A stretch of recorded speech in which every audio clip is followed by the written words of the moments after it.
awesome. I just want to say, everybody, thank you so much. Wonderful.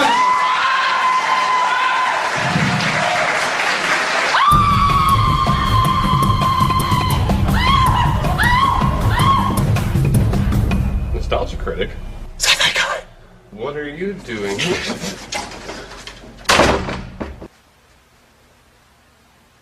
It's him. Who? Linkara. Lower your voice, sci-fi guy. He can smell geek. My God. Linkara. Why, in Star Trek circles, he's known simply as Linkara. Yes, the ultimate Star Trek nerd. He has heard about my Star Trek month. He wants to do a crossover review with me on Star Trek Insurrection. But I won't let him. No, no, no. All his stupid little nitpickiness that nobody cares about is not going to spoil my review. And I have found a perfect hiding spot. He will never look for me here.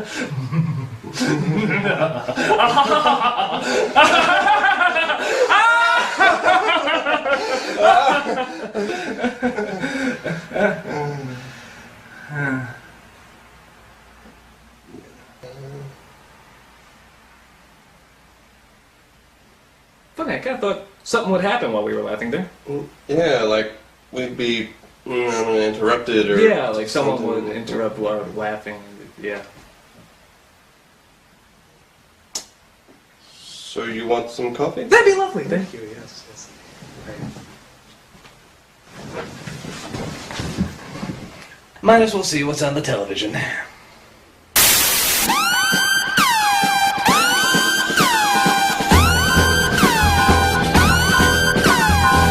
Hello, Critic. Start the review.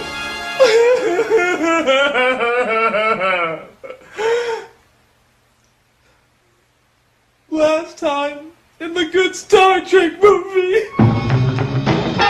Picard goes through a Borg identity. Obsessed with stopping his old arch rivals, even though he's never really been that obsessed before, he follows the Borg back in time to stop man's first contact with the Vulcans. After ripping off Moby Dick because that's what Star Trek likes to do, Picard defeats the Borg Queen, Data goes through his I wanna be human bullshit again, and first contact is still made by the farmer from Big. Will Star Trek continue to score big with audiences? I don't care, I get paid either way!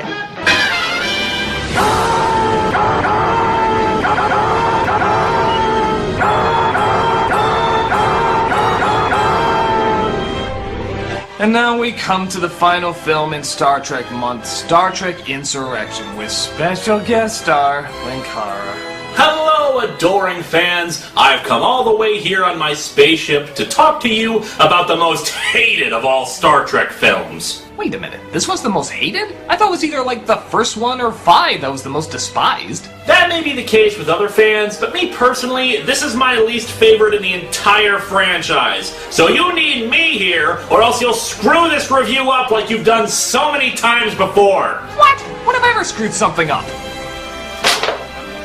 In your Battlefield Earth review, you said the Cyclos never have explosions on their planet, when that's not what they said in the movie. It was that the air they breathed reacted violently to radiation.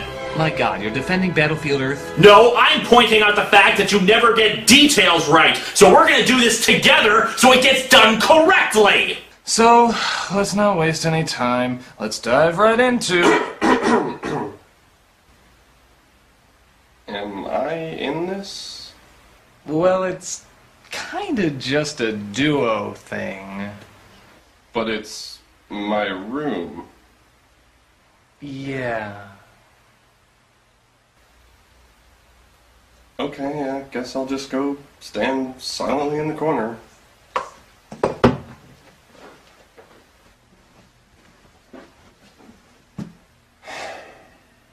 Star Trek Insurrection. So we open on the Shire as we see a peaceful alien people called the Baku taking care of their planet. Funny how these people who don't believe in machines have an irrigation system set up for their crops. It's almost as if machines are helpful or something.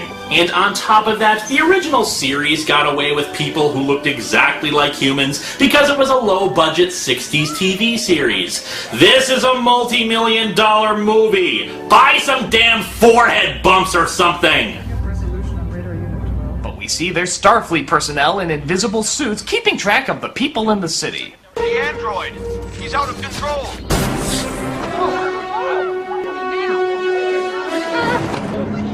My God, it's Zombie! Mecha-lecca die, mecha-die you ho! He takes a phaser and reveals the Federation's base, which is remarkably close, isn't it? Wouldn't it make more sense to monitor them in space so that nobody bumps into it? And what, did they do the construction in invisible suits? They never heard the invisible bulldozers put it together? But heck with that, we have this subplot that goes nowhere. Our guests have arrived. They are eating the floral arrangements on the banquet tables. I guess they don't believe in cocktails before dinner. Are they vegetarian? That's not in there. Perhaps we should have the chef whip up a light balsamic vinaigrette, something that goes well with chrysanthemums. Wow, that was 4 lines in a row dedicated to plants. Gives you some idea of the thrill ride we're in for with this movie. Remember, they have a significantly less advanced technology than ours. They only achieved warp drive last year. And the Federation Council decided to make them a protectorate so quickly. In view of our losses to the Borg and the Dominion, the Council feels we need all the allies we can get these days. Remember this, I'll have a tangent on it later. What, did he say the word Dominion wrong or something? Yes, but that's beside the point. We'll get to it later. Captain, Mr. Worf. Worf. What the hell are you doing here? I was at the Manzar College. He's a little late, Geordie. Can I wait? I don't think so. It doesn't matter. You're here, we'll cast you. Welcome aboard the Enterprise. Captain Picard, may I welcome you in the time-honored tradition of my people. So he meets up with the Oompa Loompa Queen, and she partakes in the tradition of making bald men look like Dorothy from The Wizard of Oz. Well, Data should have been back by now. They were only scheduled to observe the Baku village for 1 week. But Picardahontas, I would have gone with Gianluca Giulia. okay, that's pretty good, is told about Data and has to go figure out what's wrong. Geordie, would you set up a secure comm link with the Admiral in the anteroom? I see. Captain, Hans Adislo, we met at the Nel Beto conference last year. Did you ever have a chance to read my paper on thermionic transconductance? Would you excuse me?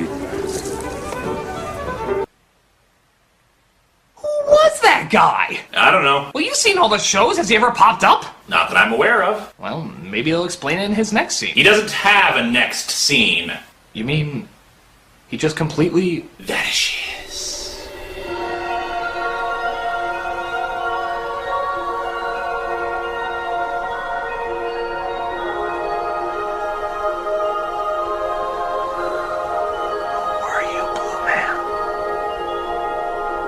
Commander Data attacked us in the mission scout ship yesterday. I know what Data means to Starfleet, Jean-Luc, but our crew is at the mercy of those people on the planet. If our first attempt to capture Data fails, I will terminate him. At least give us one more movie before we kill him. All right.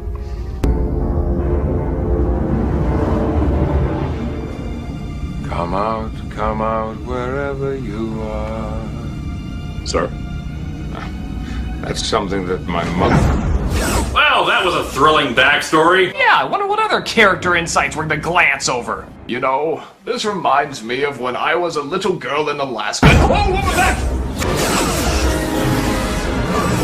I've seen how he responds to threats. I wonder how he would respond.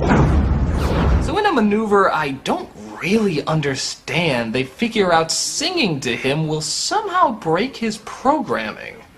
A British tar is a soaring soul. His nose should pant, And his lips should curl. his cheek should flame, And his brow should furl. his nose should pant, and his lips should curl. Okay, has Star Trek just become a musical? Between Rover Warrior Boat Lifeforms and this, I've heard less singing in Sesame Street! I mean, what Star Trek fan would actually enjoy this? His eyes should flash with an inborn fire, his brow with scorn be wrung. He never should bow down to I love the classics. Or that his throat should frown. So the singing surprisingly does work as the team beams down where they see the Baku playing a friendly game of CG ball.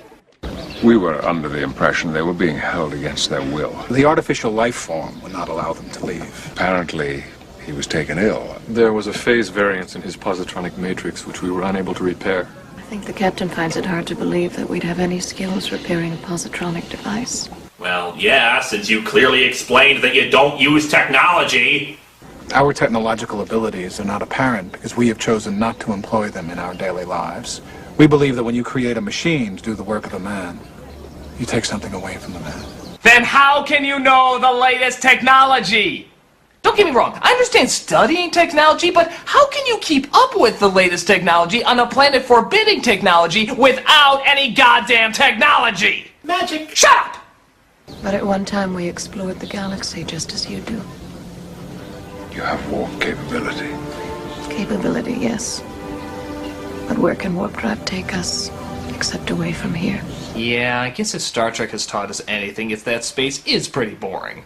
I'm sorry, but I'm not behind this, at least not in the way these pompous jerks are flaunting it. First of all, you have machines. We saw your irrigation line, you idiots. And those clothes look pretty damn well tailored for people who don't have the ability to manufacture them properly. Second, this movie builds this place up as paradise, as Eden or perfection. However, their philosophy is the complete opposite of what Star Trek stands for. Star Trek, in the end, is about how advanced technology has done us so much good, allows us to do so many great things, and that the future is a bright one, partially because we want for nothing. This movie, however, tells us we need to get back to nature and be smug hippie jackasses who reject technology and machines in favor of being so inbred that we don't believe in any other colors for our clothes except brown. Yikes, Linkara. I'm sorry, but I really hate these people. They piss me off. What, do you hate Amish people too? No, they hate me. But at least the Amish have religious reasons for rejecting technology. These guys are just dumb. We see them using tools. And in the end, what is technology but just advanced tools? Well, on the bright side, it's not like we have to deal with them that often. They're the focus of the movie. Fuck. But the atmosphere of the planet starts playing with the crew's molecular structure, which makes everybody get all, for lack of a better word, pubertish. Worf grows a pimple, Picard gets all energetic, and half the crew starts acting like horny kids. Yuck! Yuck! I never kissed you with a beard before.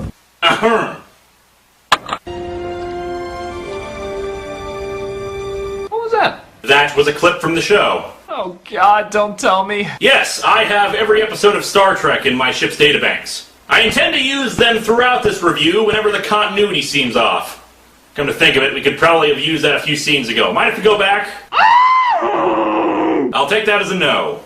All I know is that he was functioning normally until he was shot. Then his failsafe system was activated. Failsafe?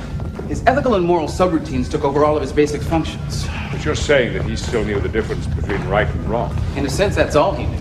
Yes, because the ethical battles of right and wrong are now easily programmable facts in the future. Hey Data, which of these is ethically sound? Abortion, stem cell research, death penalty. That's what I thought. But they get Data back to normal, and he takes them to the last place he remembers before his programming went wacky. I believe I know what is causing the neutrino emissions. Yep, no machines, except for this giant machine-looking thing here to drain the lake. But that's as common as a garden hoe, isn't it? Oh, and did I mention they have a dam, too? That's right, a dam. As in, these are some damn big hypocrites. They discover an invisible ship with a holodeck replica of their town in it. Another thing that they could have just worked on in space. But some bad guys see them and start to attack.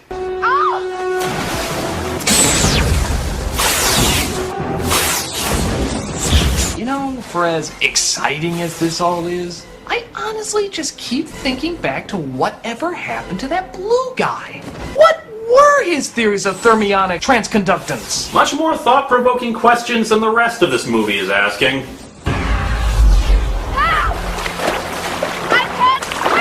Oh, what? Are you kidding me?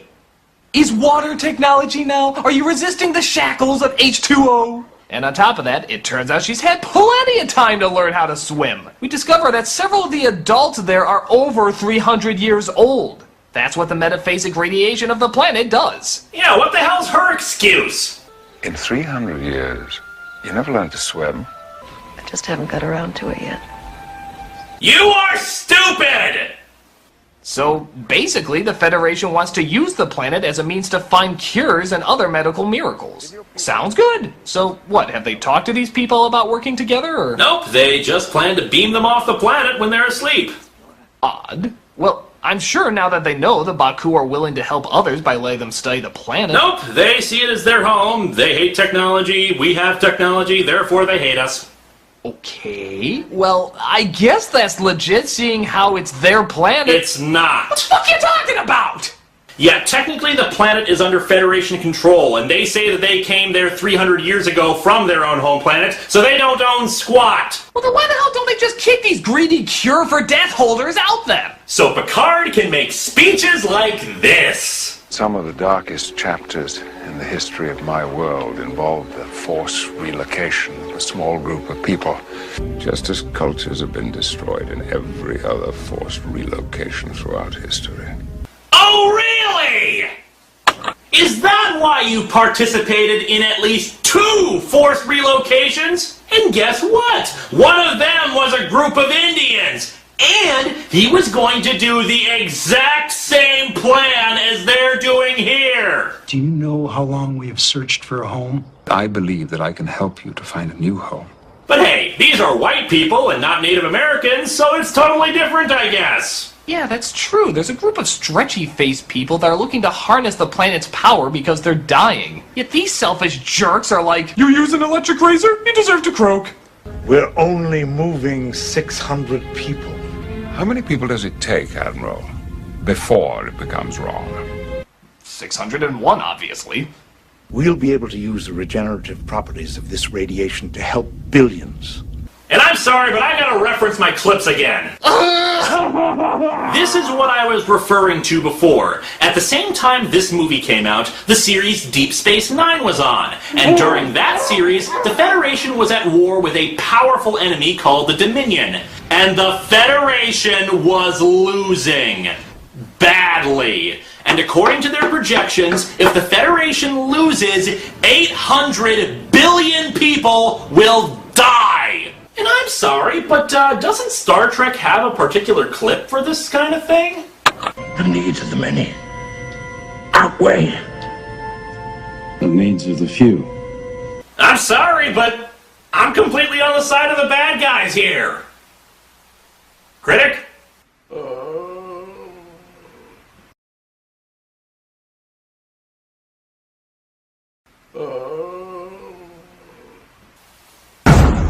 What? I'm done. The movie's over?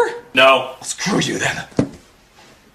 Alright, so Picard decides to go down alone. If he's going down alone, why does he have all those guns? He can't carry them all, and the Baku already said that they won't use weapons. Well, because he knows his crew is gonna throw the same bullshit that every Star Trek crew throws. I don't want you to come. We're coming. Okay.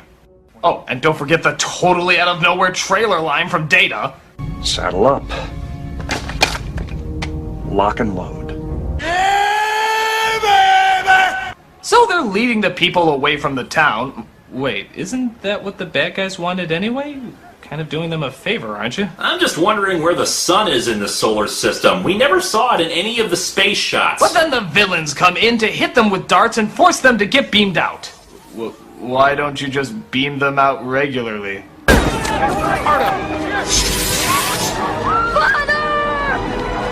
But they get away! I'm guessing they just sort of cut off screen and then they're somewhere else, as Data tries to comfort the boy who just lost his father.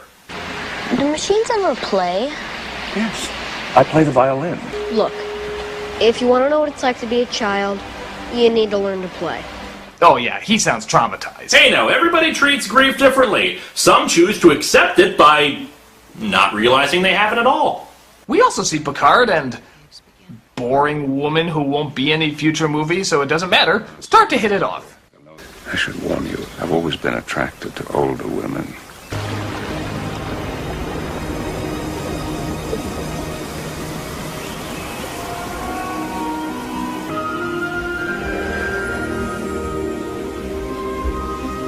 How are you doing this?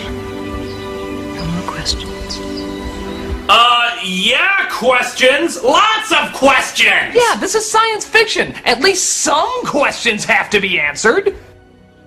Nothing? Nothing at all? Okay, she's a wizard. Anyway, we see more Mega Man robots catch up with them, and they try hiding in a cave. Thanks for saving us with your technology. By the way, we hate technology. While that's going on, the bad guys are attacking the Enterprise while Riker tries to escape them. You ever notice a pattern in these movies? Picard leads the ship, and Riker always destroys it. Computer, access manual steering column. Transfer helm controls to manual. A joystick. Riker is piloting the ship with a joystick. This has just become a half-assed Wing Commander game, folks. Now, let's be fair. A real video game version of this film would be far worse. Do you think the moving of 600 people to save 800 billion people is ethically sound? You have selected yes. You are, of course, wrong. Game over. But they then get stuck in a cave, and a bunch of rocks fall on top of that boring lady. Picard then says dialogue that even Rick Astley wouldn't put in one of his love songs. Stay with me. Help me find the power to keep you in this moment. Stay with me. Don't let go of this moment. Stay with me. Don't let go of this moment.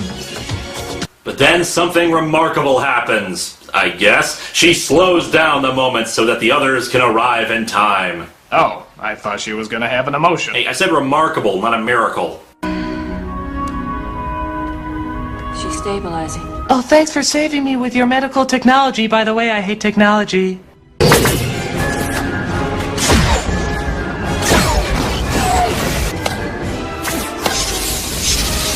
Sorry, I'm still wondering what happened to that blue guy. Were they important theories? Would they change the dynamics of anything? So in a twist, or at least I think that's what they're calling it, it turns out that the dying race called the Sona are the exact same race as the Baku. They just left the planet so they didn't have the healing powers that the Baku had. So as you can see, the ethical standpoint of this movie is so weak that they had to make up other reasons to hate the bad guys. Well, you can also tell he's the villain by the fact that he looks like Salieri's skin melting. Oh yeah, I forgot. That's F. Murray Abraham, isn't it? It's okay, I think even he forgot he was F. Murray Abraham in this picture. Moving them is one thing, killing them all. No one hated them more than you, Golda. So it's a little confusing, but pretty much everyone keeps ship hopping and they fool the Sona by beaming them onto a holodeck, which is programmed to look like the bridge of their ship. They just happened to have that program in there? No more questions, Linkara. Unable to comply. Injector Assembly 1 has been deactivated. He screams like a baby elephant and then goes over to the collector device for the rings, and then Picard beams over there and they have a really crappy action scene, blah blah blah. You're really going to risk igniting the exhaust? All right. I will.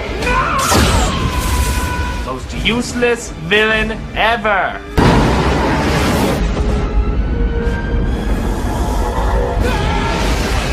So Picard is beamed up, the ship is destroyed, and we get our one funny line in the movie. The Sona crew would like to negotiate a ceasefire.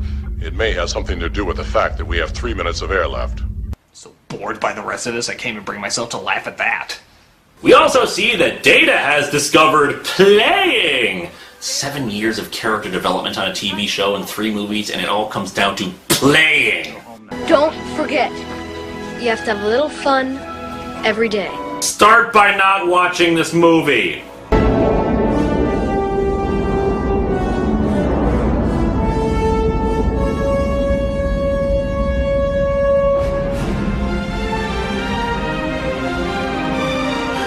Linkara, I'm not gonna lie, I do think that's the worst one. You see?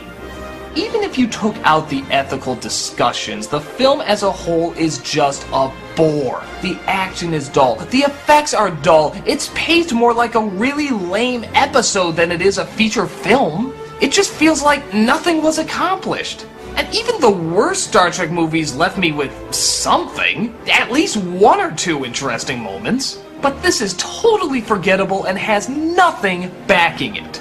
And in a way, for a Star Trek movie, you could argue that is the worst crime you could ever commit. Oh, wait. We still have all the problems of Nemesis to go through, and I'm not just talking continuity errors here. Oh, God, Linkara, have you no heart? Why don't you turn off the TV? Oh, I got plenty of... What the fuck? Alright, sci-fi guy, you've been there long enough. I think you've learned your lesson. What lesson? I didn't do anything. You want to go back in the corner? No. Well, thanks everybody for joining me for Star Trek Month. I hope you enjoyed it. Alright, I'll quickly go over Star Trek Nemesis. This is the film that everyone says is the other bad Trek film, but to be fair, I don't think it's that bad. It's got some annoying scenes and way too much action, but the whole idea of nature literally versus nurture I thought was kind of fascinating. I like the idea that Picard had to battle his younger self, and that in a different environment, maybe he could have been something entirely different. And the relationship between the two, I think in many respects, is actually kind of heartbreaking. To me, that's the glue that held the movie together. Is it good? Technically, on a storytelling level, probably not. But I have to admit, I enjoyed watching it for the most part. But yeah, I'll admit, as an ending for the Next Generation franchise, it probably wasn't all that it could be. I mean, it could have been a hell of a lot worse. It could have been Star Trek Insurrection! Well, I think... Go to the corner!